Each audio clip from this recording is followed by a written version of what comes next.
Buenas tardes a todos. Pues hoy tengo el enorme placer de estar con Mario Sabán, ni más ni menos. Mario Sabán es un maestro de la cábala. Yo diría, de los más potentes que te puedas encontrar ahora mismo en la cábala. Entonces, bueno, bienvenido, Mario. Gracias, la verdad que un placer enorme estar aquí contigo y bueno, y disfrutar este momento juntos. Muchas gracias, Mario.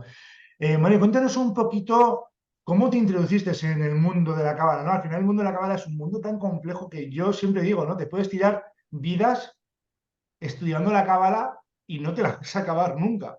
Totalmente, totalmente de acuerdo contigo. Yo creo que justamente lo fascinante que tiene la cábala es que cuando entras ya no puedes salir más. Entonces, yo creo que una de las cosas fascinantes es que siempre hay más niveles de profundidad, más estudio que realizar. Imagínate, ¿no? Aquellos que nos están oyendo, eh, para dar un ejemplo solamente de esto, hay 18 volúmenes del análisis del Zohar de Moisés Cordovero. Moisés Cordovero fue un gran cabalista del siglo XVI y yo estoy en el volumen uno. Quiere decir que me faltan estudiar 17 volúmenes. Imaginemos la situación de que, bueno, calculo que aquí a 10 años, si Dios me da vida, termino de estudiar, porque no es solamente leerlos. Primero que están en el original hebreo, con lo cual ya es muy difícil estudiarlo, dado que si no sabes hebreo, en castellano esto no está o en inglés no está. Y si llegas hasta el final de Cordovero, te encuentras con los 15 volúmenes de Isaac Luria.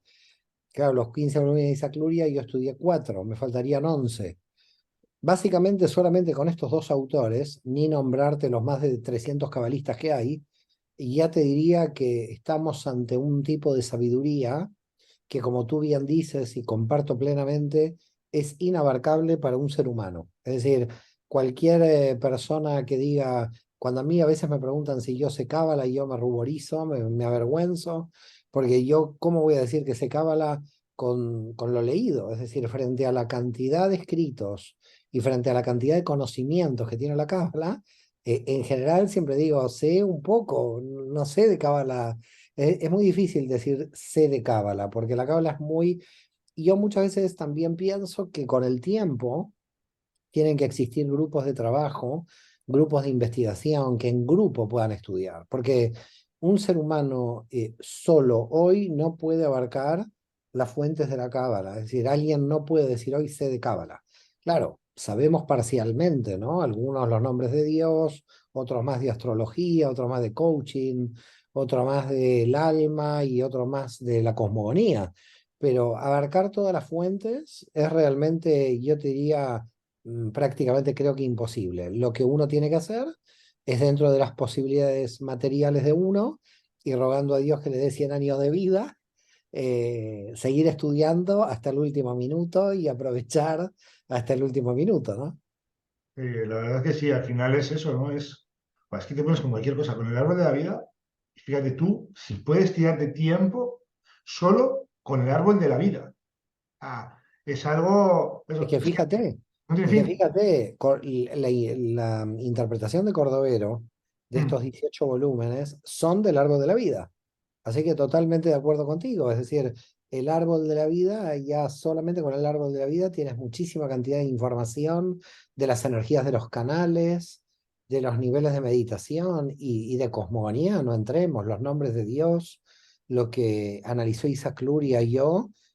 A mí me impresiona. Yo creo que todavía falta, y por eso estoy tratando de reunirme con físicos especializados en física cuántica y con astrónomos, astrólogos, porque yo creo que todavía, al no estudiarse lo que Isaac Luria explicó, podríamos estar ante importantes avances en el campo físico por las intuiciones de Luria, que la ciencia moderna no las conoce porque están en hebreo y están totalmente dormidas. Con Efectivamente. lo cual yo creo que hay muchísimo trabajo, y esto también es una cosa buena. Yo creo que mucha gente que también, ¿no?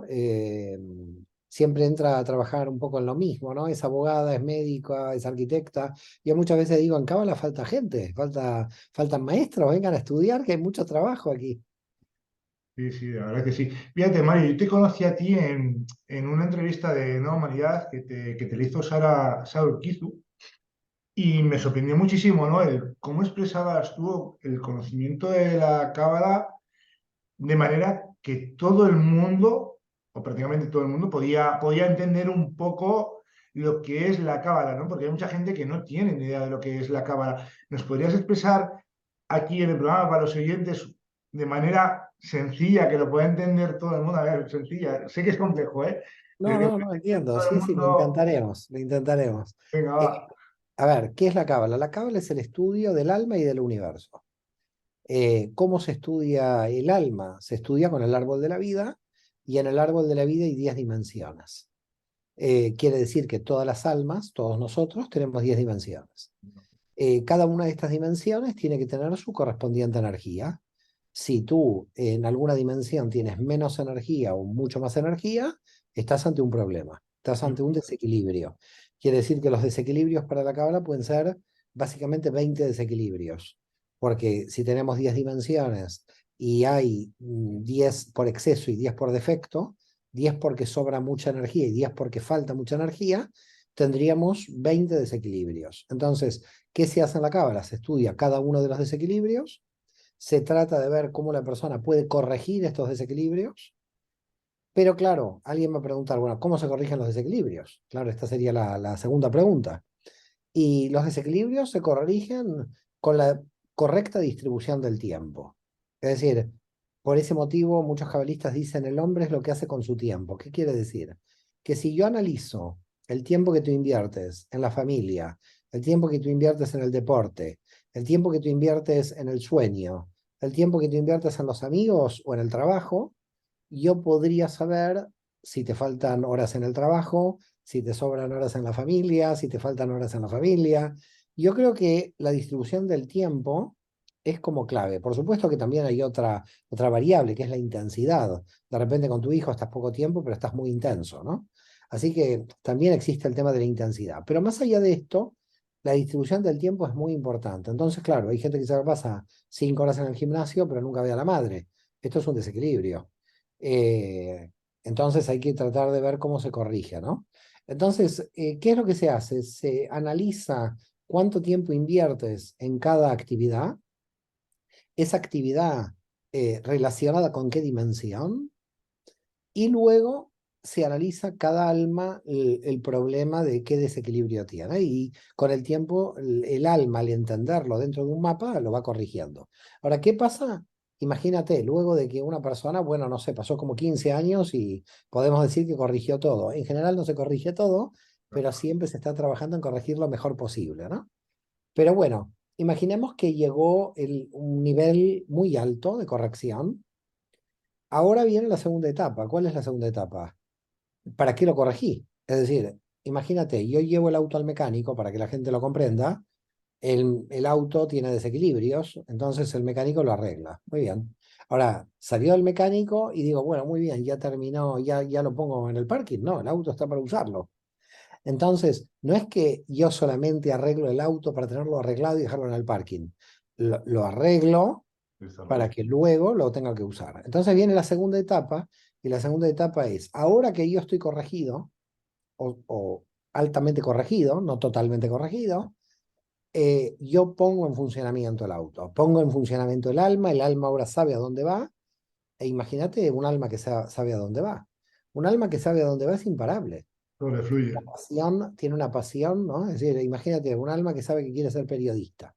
Y bueno, esta persona va a dar su vida por el periodismo y va a tener una pasión por el periodismo y tú vas a ver que su alma vibra en el periodismo. ¿Y por qué motivo? Porque ahí encontró su sentido, pero al terminar con sus desequilibrios, hace lo mejor que puede como periodista. ¿Qué es lo que sucede si es un periodista que está muy desequilibrado? Que los desequilibrios son una pérdida de energía. Entonces, cuando tenemos una pérdida de energía por los desequilibrios, no podemos poner en nuestro proyecto de vida toda la energía que necesitamos. Es un tema como muy simple. Si tú tienes como un problema en el trabajo, un problema en la pareja o un problema con tu hijo, te saca energía, esa situación te debilita y entonces al debilitarte no puedes realmente trabajar en lo que quieres trabajar, no puedes. Entonces, cuando nosotros terminamos con un desequilibrio, lo hacemos porque ahorramos muchísima energía que se va en ese desequilibrio. Una persona muy desequilibrada es una persona que permanentemente pierde energía, permanentemente está cansada y no sabe por qué, y no hizo nada. De repente no trabajó en todo el día y está agotada. Y tú puedes conocer gente así. Dices, ¿de qué está agotada esta persona? Si Ujú. no movió una piedra, no hizo nada en todo el día. Porque la cantidad de desequilibrios la agotan. Sí, al final es un escape energético, ¿no? El no estar alineado con lo que tienes que hacer. Es como Todo el tiempo te como el agota, comer te agota. normal. Tú comes copioso y te entra sueño. ¿Por qué? Porque al final tu cuerpo está haciendo un sobreesfuerzo para hacer esa digestión y te entra el sueño. Pues lo mismo pasa con los equilibrios energéticos. Te voy a mandar luego un vídeo de una entrevista que tuve con Alex para que veas exactamente cómo libero yo los puntos energéticos, ¿vale? Tanto a nivel hacia arriba como hacia abajo. Lo que estabas comentando de las diferentes dimensiones, ¿vale? En el mismo cuerpo tú puedes captar esas diferencias, porque al final está la fuente y digamos que el resto de fractales o el resto de fotones que van hasta tu ser, cada uno tenemos nuestros fotones y nuestros Claro, fractales, bueno, con diferentes vidas que vamos teniendo, ¿vale? Porque al final, realmente cuando estás en la fuente, eres el todo, eres la nada y están todos los tiempos, pasado, presente y futuros, todos y cada uno de ellos en esa fuente, ¿no? Cuando encarnamos en esta tierra, tenemos unas funciones que hacer en la tierra o tenemos unas misiones, ¿no? Cuando tú estás en tu misión, todo fluye. ¿Por qué? Porque estás alineado con lo que tienes que hacer. Sin embargo, cuando tú estás en desequilibrio, la vida te va dando tortazos para encaminarte en ese camino. Si tú claro, haces caso de las señales y los mensajes que la vida te va dando, te encaminarás. Si tú eres un totalmente, borrego y sigues totalmente. contracorriente, pues la vida te va a seguir dando tortazos hasta... Por eso las personas que están desequilibradas, lo bueno es que se equilibren para no perder tanta energía inútilmente, ¿no? Porque finalmente es inútil, no la están invirtiendo en su proyecto de vida, no la están invirtiendo en su pasión. Y esto es terrible porque hay gente que termina después de muchos años muy frustrada, sabiendo que perdió muchísima energía, que la tenía que haber invertido dentro de su vida y no lo hizo. Entonces, siempre hay tiempo de corregir, ¿eh? En cualquier edad, no es a los 20, puede ser a los 70. Lo que sea de edad, la edad aquí no importa. Lo importante es que si uno alcanza a corregir, puede vivir una vida muy plena, donde al ahorrar esa energía, porque no se te escapa para ningún lado, tú puedes invertirla totalmente en el proyecto de tu vida, ¿no? Fíjate, Mario, ¿eh? O sea, y esto lo estás diciendo y esto no tiene fin, o sea, es una escalera sin fin, ¿eh? No, esto es sin fin, esto es una escalera sin fin porque lo impresionante, y yo muchas veces digo que cuando una persona está en este proyecto, nunca tiene tiempo, no le alcanza el tiempo, porque está tan apasionado por su vida y por lo que hace, que cuando llega la noche dice todo lo que me falta hacer, porque es como que se te acumula el trabajo, ¿no? El trabajo espiritual es como un trabajo infinito, que todo el tiempo estás como queriendo hacer un nuevo libro, o queriendo hacer una nueva entrevista, o queriendo estudiar otro nuevo libro. Entonces tú dices, Dios mío, esto es algo, al estar dentro de un proyecto infinito, se produce un deseo infinito tan grande donde uno realmente está viviendo muy intensamente la vida, no quiere perder como un minuto, ¿no? Es como, no me quiero perder ningún minuto. Claro, aumentas la intensidad, sabes que la vida es limitada y por lo tanto corta, tienes que aprovechar todo lo que puedes para vivirla plenamente, profundamente, para llegar al máximo contenido, porque al final lo que el alma está buscando es la revelación del máximo secreto, ¿no? Es decir, al final todo el tiempo estamos revelando algún tipo de energía que está oculta. Por lo tanto, lo que estamos haciendo es todo el tiempo estudiando, experimentando, intuyendo. Yo creo que entran todos los verbos que existen en el castellano y en otras lenguas, entran en lo que el alma tiene que hacer. Por eso cuando una persona viene y se acerca a mí y me dice, me siento vacía, me siento aburrido, yo muchas veces es como que yo me siento un poco un marciano, porque digo, ¿cómo puede ser que se aburra en esta vida con todo lo que hay que hacer? Yo no tengo, a mí no me alcanza el tiempo. Entonces hay que entrenar a la gente a aprovechar la vida, aprovechar el tiempo, porque realmente nadie se tendría que aburrir. No, nadie podría aburrirse, es como yo, y con mucho respeto lo digo, aquellos que se aburren, y aburrirse en el peor sentido del término, no el ocio del descanso, ¿eh? No estoy contra el ocio, espero que se comprenda esto, pero una persona que no ve en la vida todo lo que puede aprender, realmente es ignorante, tiene un punto de ignorancia. Eh, yo me doy cuenta que la gente que no es ignorante no tiene que ver con cuánto estudiaste en la universidad, tiene que ver con el aprovechamiento de tu vida. Y hay gente que realmente hasta el último minuto, gente grande de años, que la ves muy activa y tratando de aprovechar cada segundo y feliz del tiempo que le ha tocado. Y creo que esta gente, para mí, por supuesto, son grandes modelos para todos nosotros. Son grandes modelos, ¿no? Es decir, se sigue no por una vida de resistencia. Porque muchas veces lo que ves en muchas personas es vive como resistiendo la vida, ¿no? Como, uy, me tengo que levantar a la mañana, uy, tengo que trabajar, uy, tengo que estudiar. Una especie de victimismo constante, agotador, un mensaje negativo, ¿no? Como que es una bolsa de patatas que se levanta a la mañana y no tiene esta excitación de... Y entonces, por eso yo digo que lo que hace la cábala, que tú me habías pedido al principio una definición, te voy a dar otra, la cábala te enseña a vivir. Sí, a encaminarte un poco también. A ver, mucha gente que nos está oyendo posiblemente estén en una etapa oscura del alma, ¿no? Que se les acaba el mundo, que están en un momento crítico de su existencia y al final es cuando realmente empiezas a buscar respuestas, ¿no? De quiénes somos, de dónde venimos, a qué venimos, a dónde vamos y es cuando empiezas a hacer introspección, ¿no? Y yo considero que, por ejemplo, la cábala es una buenísima herramienta para esta gente que se siente perdida, que no sabe por dónde tirar, porque la Sí. cábala les va a demostrar, de alguna manera, cuál puede ser el camino que ellos necesitan, ¿no? El cómo te va a mostrar por dónde tirar o qué es lo que te resuena, ¿vale? Yo siempre digo, esto que estoy comentando ahora es mi realidad, ¿vale? Mi realidad no tiene por qué ser la realidad de nadie. Entonces, si te resuena, lo coges, si no te resuena, lo sueltas, pero realmente es una forma o una manera de poder encontrar esas respuestas o ese camino que te pueda guiar de alguna manera a reencontrarte contigo mismo, ¿vale? Porque aquí venimos a recordar quiénes somos.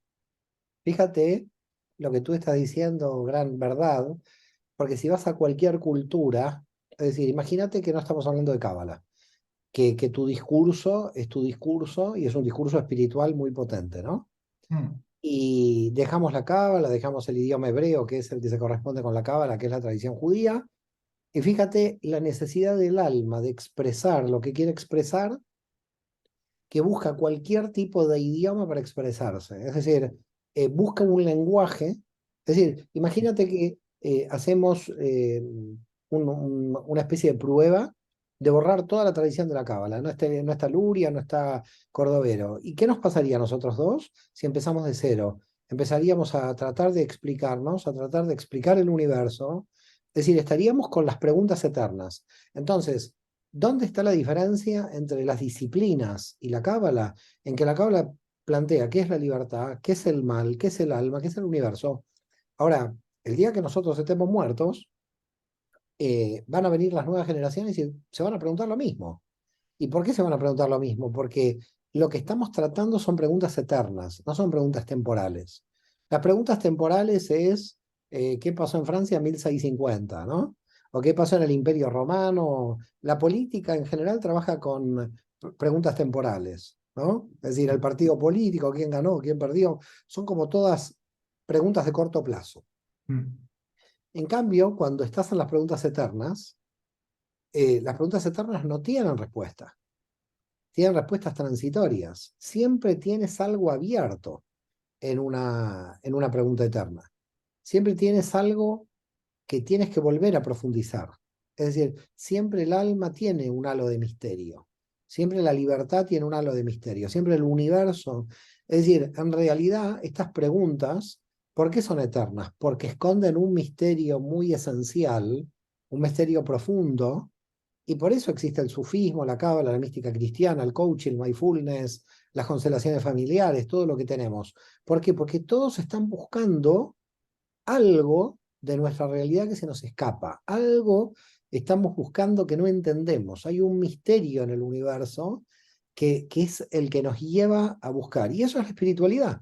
La espiritualidad es la búsqueda del misterio de cómo está construido el universo. Por ese motivo, alguien puede negar a la religión y se puede negar a Dios y se puede negar todo, pero lo que no se puede negar es la conciencia de búsqueda del alma. Y la conciencia de búsqueda del alma es la espiritualidad. Con lo cual la espiritualidad es una dimensión de búsqueda más allá de la mente, más allá de si mi papá se portó bien conmigo, más allá del psicoanálisis, Es, más allá de lo que me pasa a mí como estructura del yo, más allá de la identidad que voy a construir. Por ese motivo, yo creo que la psicología en los últimos años ha dado un paso muy grande a lo transpersonal, es decir, se ha arriesgado a salir de su zona de seguridad porque la mente sola no funciona. Aquí hay un universo entero que está fuera de la mente. Y la mente no está totalmente encerrada, sino que recibe inputs y energía del otro lado del universo. Y por eso yo creo que la espiritualidad indudablemente ha como obligado a la psicología a lograr salir de esa zona de seguridad. Y por eso la junguianos, la psicología transpersonal, por eso el salir de las zonas de seguridad. Y todas las disciplinas están saliendo todas de la zona de seguridad, ¿eh? La matemática ha salido de su zona de seguridad, la física también, a partir de la física cuántica salió de su zona de seguridad, la lógica no es la de Euclides, es la lógica difusa, ha cambiado también la lógica. Es decir, en realidad todas las disciplinas se dieron cuenta de que esas estructuras que parecían que terminaban con el misterio, no lo terminaron. Al contrario, justamente se enfrentaron al misterio y no daban respuesta a él. Por eso yo creo que el siglo XXI será, y los siglos que vengan, un siglo altamente espiritual porque tenemos que redefinir nuestra situación en el cosmos. y yo creo que aquí también nos han limitado muchísimo, ¿eh? Nos han estado limitando desde, bueno, ahora lo vemos, ¿no? Cuando yo era pequeño, la gente los domingos iba a misa, iba a la iglesia.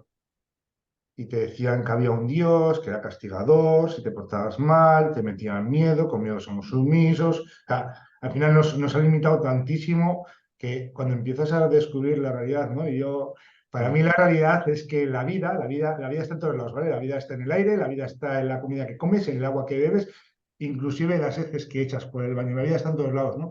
Y la vida es la misma vida observándose a sí misma de maneras diferentes Totalmente, esa totalmente. Yo información creo de que, todos lados. O sea, y tú y yo somos claro, ese mismo ser observándonos en un así diferente es. estado de conciencia a nosotros mismos para llevar esa información arriba y poder experimentar la materia, poder experimentar el estar vivos, ¿no? El disfrutar de lo que tenemos Es. aquí en la tierra, en el ahora, No, y además también esto, ¿no? Que tú estás diciendo, esa energía divina que baja en ti, que yo tengo que ser muy respetuoso, ya no por respeto al prójimo, que hay que serlo, sino porque está bajando información del cosmos dentro tuya, y entonces si está bajando información del cosmos, que podríamos denominar la energía divina, o que Dios se posa en ti, si lo quieres más teológico, y si no quieres hablar de Dios, es la energía del universo que entra en ti, que da exactamente igual.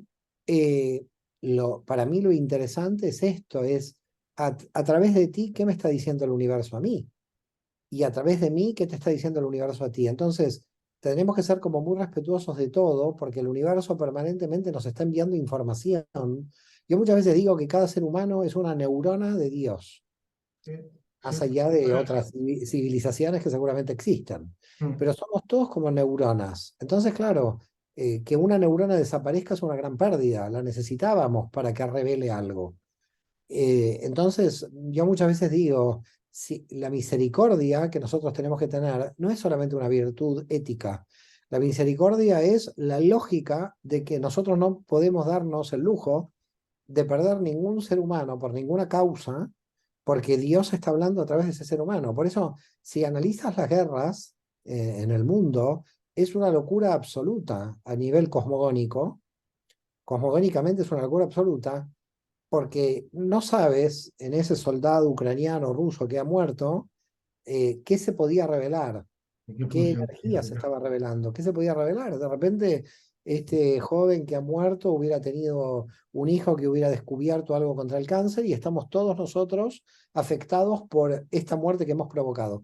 Por lo tanto, yo creo que la humanidad tiene que llegar a una conciencia de paz universal porque nos ¿Hacer? necesitamos todos en este barco. Es decir, este barco o estamos todos o se hunde.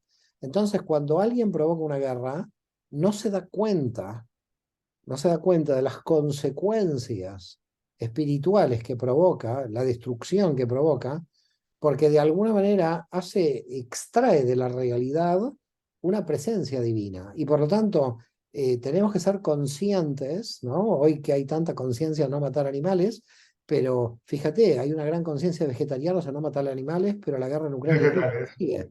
Entonces me parece que todos los vegetarianos tendrían que hacer algo para parar la guerra entre Ucrania y Rusia. Los seres humanos somos bastante extraños en permitirnos matarnos a nosotros mismos y al mismo tiempo cuidar de los animales. Yo creo que nos tenemos que cuidar a nosotros también, nos tenemos que cuidar a nosotros también y denunciar las guerras como una falta de conciencia cósmica. Yo es que el ser humano, sinceramente, lo siento por lo que voy a decir, pero lo veo así, ¿vale? Cuando algo dentro de tu cuerpo acaba con todos los recursos vitales que le rodean, se llama virus. Pues nosotros hacemos eso con el planeta en el que vivimos. Acabamos con todos los recursos naturales. No tenemos respeto a ningún tipo de vida. No tenemos respeto a los árboles, ni a las plantas, ni a los animales. No nos respetamos a nosotros mismos, ¿vale? Bueno, pero Entonces, por eso digo que la Cábala justamente lo que está planteando es una toma de conciencia, no solamente de los animales, de las plantas, sino también de frenar las guerras, es una toma de conciencia general. Y por eso creo que al final la Cábala, que es mística, individual, en el sentido de que tenemos que todos nosotros cambiar, terminará siendo mesiánica, en el sentido de que terminará denunciando políticamente lo que sucede. ¿Por qué motivo? Porque de alguna forma la política es un suicidio hoy de la raza humana. Estamos ante personalidades que dirigen el mundo que en realidad son personalidades totalmente suicidas. Entonces, yo creo que hay que hacer una revisión desde el punto de vista espiritual y denunciar el suicidio colectivo que está haciendo la humanidad. Entonces, los que estamos intentando trabajar el aumento de nivel de conciencia, tenemos que cada vez advertir con mayor fuerza este deseo, esta necesidad de las sociedades, hacer sociedades que evolucionen a conciencias mucho mayores, ¿no? Pero nos falta mucho, indudablemente nos pero al falta final, muchísimo Mario, trabajo. tú dando ejemplo en la calle, o sea, dando el ejemplo en el día a día, la gente sin querer que de tu entorno, de tu alrededor, va a ir cambiando gracias a tu ejemplo. ¿Vale? Y esto es muy fácil. Tú vas por la calle y vas sonriendo y la gente te sonríe. Porque es un efecto, sonríes, la gente, tú vas por la calle, vas amargado y la gente pues te va a mirar con cara de este, ¿no? Entonces, es dar ese ejemplo, a través de tu ejemplo, ir despertando o concienciando a otras personas a hacer más o menos lo que tú estás haciendo, ¿no? O sea, no sé si me estoy explicando, es Sí, sí, complejo, totalmente, ¿no? totalmente. Entonces, Nosotros tenemos que primero experimentar nuestra prédica, nuestro discurso, integrarlo, que esto también es un tema, porque que la gente no entienda que la cábala es solamente estudiar, sino que todo ese estudio es para experimentarlo, ¿no? claro, efectivamente, Para llevarlo a la vida práctica, a la vida. a eso me... Pero indudablemente uno es ejemplo en la medida en que uno está preocupado de poder subir su nivel de conciencia. Y vuelvo a reiterarte, no es tan fácil, y es verdad, este trabajo no es fácil, es un trabajo de toda la vida. Por lo tanto, siendo un trabajo de toda la vida, hay que ser muy responsables de que nosotros, cualquier elemento de desequilibrio interior que tenemos dentro de nuestra alma, se va a ver reflejado, como tú dices, en un desequilibrio social. Y cualquiera, como tú mismo dices, virtud, como la sonrisa, como la expresión positiva que tú tengas, también va a apoyar a la sociedad, ¿no? Es decir, aunque no me salude el portero, yo saludarle todos los días. Pero claro, llega un momento que mucha gente dice, bueno, si no me saluda, no lo saludo. Y ahí entramos en el ojo por ojo. Entonces, no, es a pesar de lo que tú ves en la sociedad, intentar los cambios positivos que tu alma ya generó dentro de sí misma. Ahora, la primera parte, ¿cuál es? Antes de generar lo positivo hacia afuera, no es una máscara, es realmente integrarlo dentro.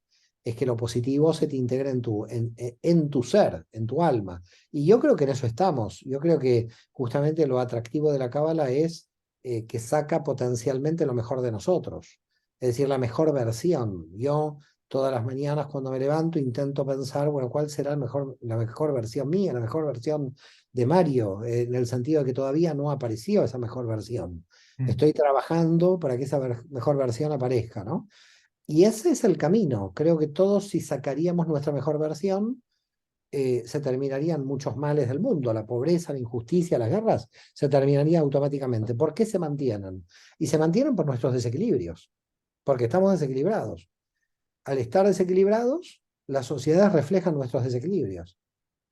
Fíjate, yo suelo decir, ¿no? Que al final tú das lo que tú tienes dentro. Si tú tienes amor, vas a dar amor, porque tú ya eres amor. O sea, si yo me quiero y me amo, Así puedo es, querer llamar a alguien, porque yo sé querer y amarme. Si yo no me sé querer, no me respeto, ¿no? ¿Cómo voy a respetar a alguien? O si yo no me aguanto, ¿no? ¿Cómo voy a aguantar a alguien? O me va a así es. aguantar alguien a mí si soy inaguantable, ¿no?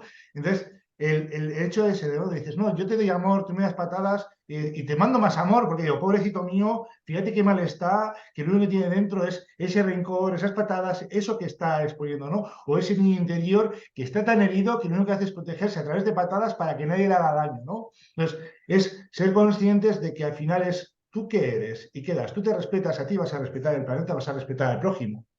Si yo no me respeto a mí, ¿a quién voy a respetar? Si es que no No, me lo que pasa es respeto que el yo. problema está en que uno no se respeta porque no se conoce. Es muy difícil respetar lo que uno no conoce. Mm. Yo te diría que es imposible. Primero lo que uno tiene que hacer es conocerse para respetarse. Si no, en realidad, si no se conoce, uno se ignora a sí mismo. Yo creo que el problema está ahí. El problema está en nuestra falta de autoconocimiento. Nosotros creemos que nos conocemos y tenemos muchas áreas desconocidas de nosotros. Entonces tenemos que hacer un trabajo profundo de autoconocimiento y a partir de ahí el respeto irá apareciendo seguro, porque el respeto tiene que ver con la autoestima, con la correcta autoestima. ¿Y cómo vamos a tener una autoestima de alguien desconocido? Si yo vivo conmigo y soy un desconocido, ¿qué respeto voy a tener en mí si no me conozco?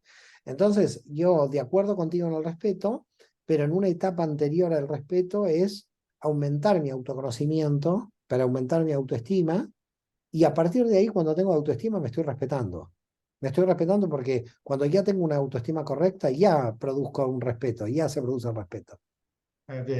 Somos esa relación que va a durar para siempre desde que nacemos hasta que nos morimos y no nos conocemos. O tenemos muchas emociones reprimidas dentro y también nos bloquean esa energía a la hora de poder expresarnos. Son limitaciones al final también, ¿no? El poder. Sí, sí, sí, pero bueno, son limitaciones que nos hacen sufrir, porque las limitaciones no son malas, hay limitaciones que son coherentes.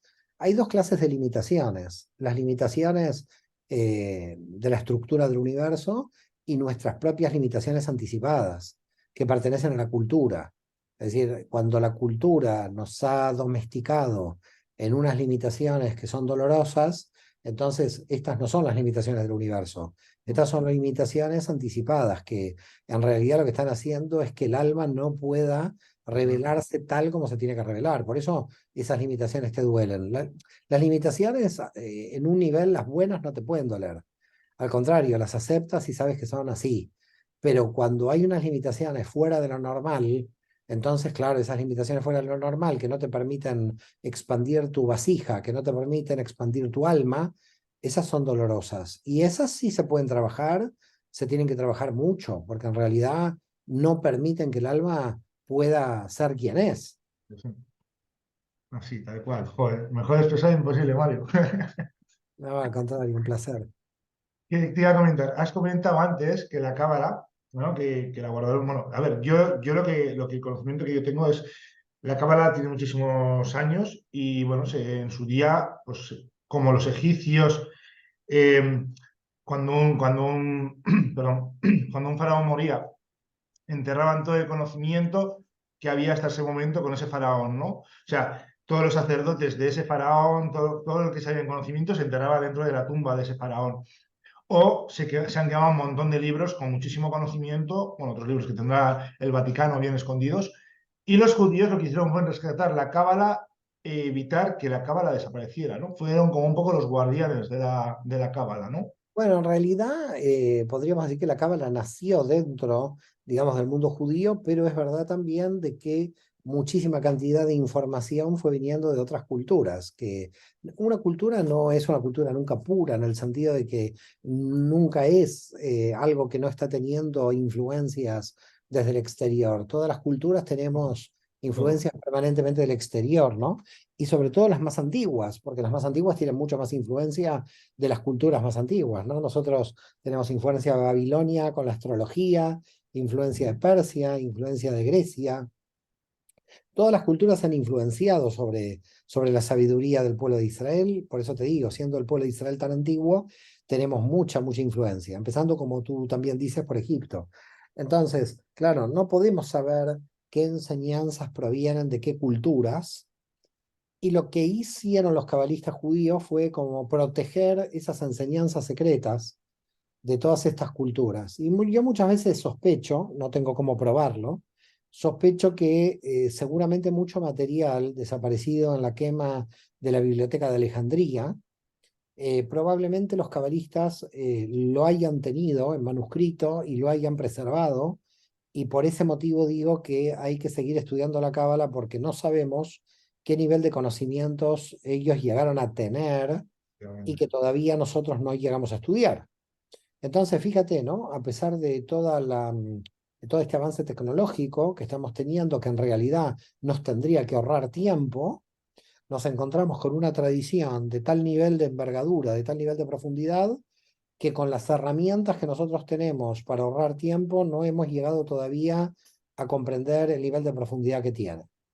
Yo creo que en los próximos años se van a seguir revelando secretos muy potentes a través, digamos, de maestros actuales y de los futuros maestros más jóvenes, pero yo creo que el consejo es que hoy me parece que tenemos una velocidad social, si se quiere, en las redes sociales y en la vida diaria, que para lograr una profundidad de contenido se necesita mucho tiempo disponible.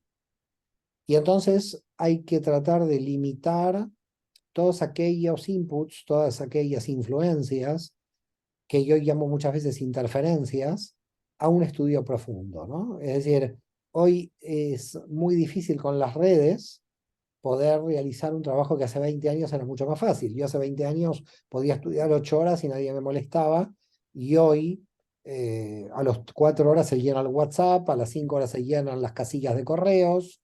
Es decir, hoy estamos demasiado interconectados y estamos siendo interferencias unos de otros en una escala muy grande, y entonces el trabajo de profundidad que deberíamos hacer no lo estamos haciendo como corresponde.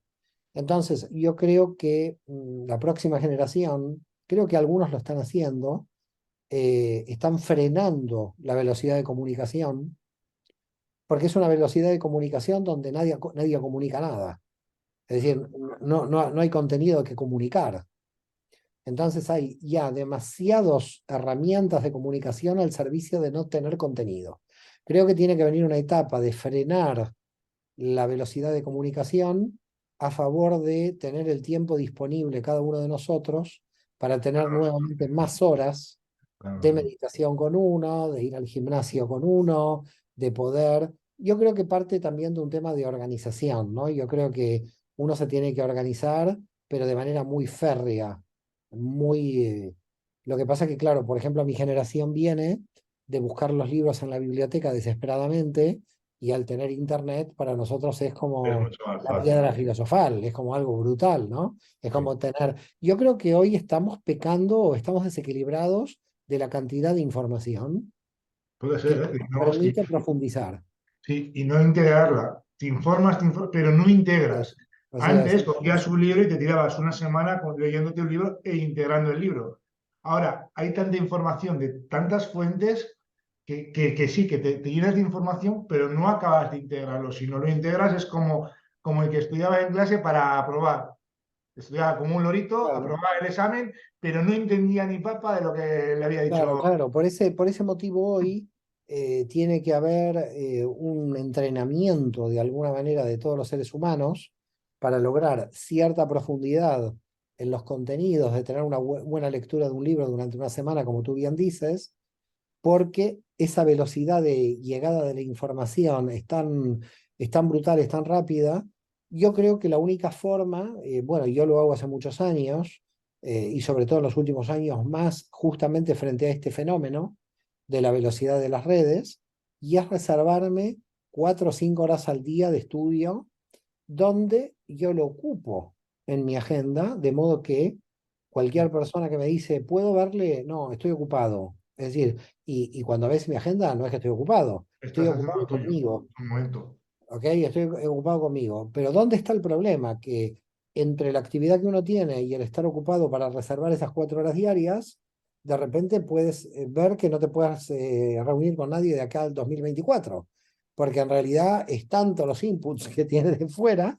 Entonces, claro, yo digo, ¿cómo vamos a realizar trabajos de profundidad en el futuro? Es decir, a mí me preocupan las nuevas generaciones.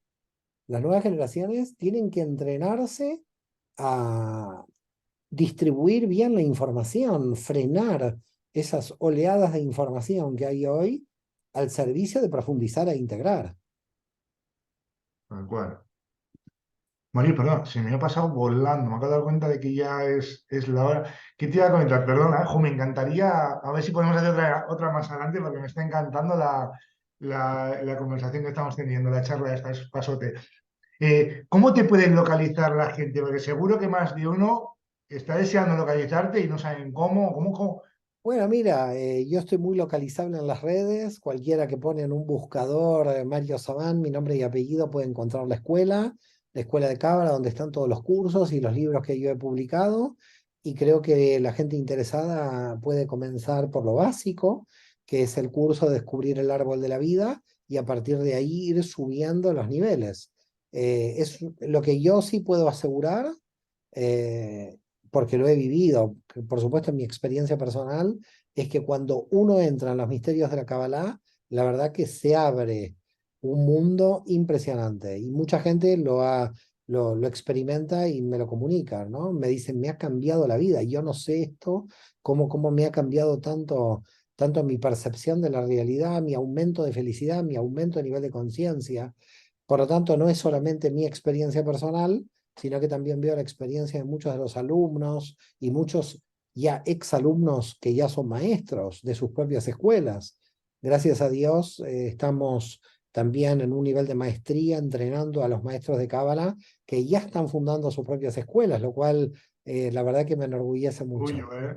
Qué orgullo ver que un alumno tuyo se Es lo monta. más, Eso es tiene lo que ser más. lo más, de lo Yo más, cuando de lo veo más. a un alumno que está creando su propia escuela, digo, ya me puedo morir Wow, tranquilo. qué orgullo. Madre mía. Una Al cosa final, hermosa. el estar haciendo algo día a día, ¿no? Que ves cómo la gente va evolucionando, que cómo la gente va creciendo, que dices, wow, es que era mi pollito y ahora fíjate qué gallo, ¿no? Sí, En lo sí, que se ha me encanta, me convertido. encanta, me encanta ver gallos a mí, no me gustan los Sí, pollitos. sí, Yo quiero que los pollitos crezcan rápido, les quiero dar de comer para que crezcan rápido, porque creo que la humanidad lo necesita de muchos maestros. muchos, Necesita muchos. muchos maestros para llegar, digamos, a la vara más alta de la redención, que cada uno llegue a ser su propio maestro. Ese Efectivamente, es que sería como realmente el grado más alto que tenemos que llegar como humanidad, ¿no? Cada uno se enseña a sí mismo. Esto es una de las profecías del texto bíblico, que dice, el día de la redención todos serán maestros de sí mismos. Y a eso tendríamos que llegar. Pero bueno, yo creo que vamos en buen camino, la gente está muy entusiasmada, hay mucha fuerza, hay mucho deseo de conocer y de avanzar, y con gente como tú, yo estoy muy como tú, feliz, que la humanidad avance. mira, que Así que contarnos, muchísimas ¿eh? gracias por esta Oh, invitación. gracias a ti, Mario. Muchísimas gracias, de verdad. O sea, ha sido un auténtico placer tenerte en el programa aquí en Acércate Radio, en A Mi Manera. Joder, de verdad, muchísimas gracias, Mario. Al contrario, un placer enorme. Gracias por tu invitación. A ti, a ti.